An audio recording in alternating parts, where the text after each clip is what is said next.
Hey, welcome back to Brain Sauce. Do you want to add some years to your life, be healthier, and look younger? Then stick around. Today, we'll learn how.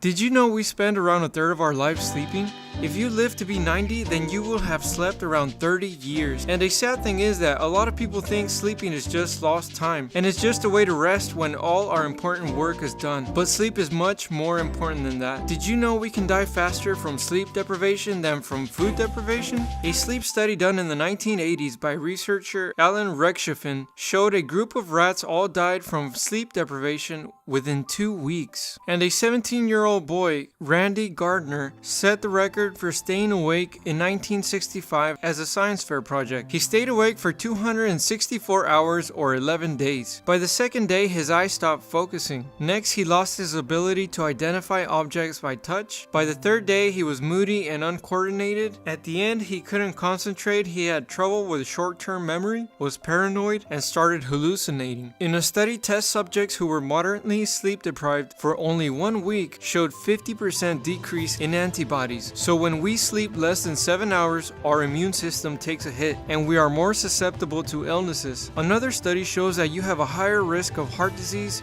obesity, and diabetes, and not to mention a 12% higher risk of death. Keep in mind that all these problems compound over time. And on the flip side, studies also have shown that if you sleep more than 9 hours, you have an increased risk of heart disease, obesity, diabetes, and a 30% increased risk of mortality. So this means that too little or too much sleep has a negative effect on our bodies. Maybe that's why there are more than 200,000 car accidents each year caused by sleepy drivers, killing more people than drunk driving. When we sleep, our body goes through 4 sleeping stages: non-REM 1, 2, and 3, and REM, or rapid eye movement. The first stage, N1, is where you are half awake and half sleeping. It's where you have brief moments where you feel like you're falling down and your body jerks, startling you. As you relax more deeply, you go into stage 2, where you are definitely asleep but could be easily awakened at any time. Then we get to stage 3, where you have some fragmentary dreams. And then we get to REM, or rapid eye movement. It is the deepest stage where your body is completely disconnected. It's where most healing of the body occurs, like human growth hormone is being released and the muscles are being rebuilt. Also, our mind is reorganizing and making new connections between brain cells, called synapses, where our memories are stored. And in this stage is where our most vivid dreams occur and our eyes go crazy, moving back and forth. People think that our brain powers down when we sleep, but on the contrary, it's more active while sleeping than when you're awake. Now let's talk about sleep benefits. Having a full night's sleep improves your hormones. Cortisol, or our stress hormone, is lowered with a full night's sleep, and testosterone raises, giving you more natural energy during the day. It improves our immune system so we don't get sick. We have fewer wrinkles because skin makes new collagen when you sleep. We have lower risk of depression and other mental illnesses. It improves our learning and memory. It lowers the risk of obesity because people who don't sleep have lower appetite control. Now some tips on how to sleep better. First, turn down the temperature in the room.